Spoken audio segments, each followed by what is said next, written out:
কি ব্যাপার? আমাদের এই লাগেজগুলো এভাবে বাইরে কেন? তাই তো, কি ব্যাপার আপনাদের লাগেজগুলো আকাশের নিচে রাস্তার মাঝে? এ বাবা, ভয়ঙ্কর ম্যাজিক। আমি বলছি আসলে আপনারা দুজনে না আমার পুঙে এত লেগেছেন, আমার পুঙাতে ব্যথা ব্যথা তাই জন্য আর কি। তুমি ভাবো আমরা কলকাতায়, মানে তোমার কথাই ভাবো, তুমি রাত্রির 11টা 12টা তুমি যখন খুশি বাড়ি ঢুকছো, যখন খুশি রাস্তাঘাটে ঘুরে বেড়াচ্ছ। আর এখানের কথা তুমি ভাবো, এখানে সন্ধ্যে 7টার পর লোকজন দেখা যায় না।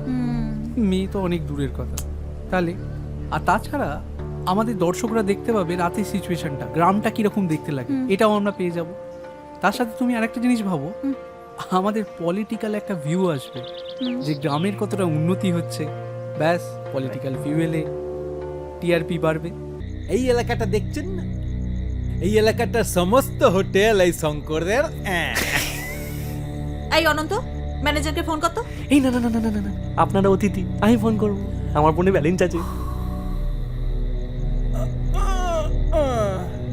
ম্যানেজার, হ্যালো ম্যানেজার বাবু, আপনার স্পেশাল অতিথিরা এসছে, তাদের ব্যাগ কেন এরকম রাস্তার মাঝে আকাশের নিচে, একটু কথা বলবেন? এই দিন, আমি কথা বলবো।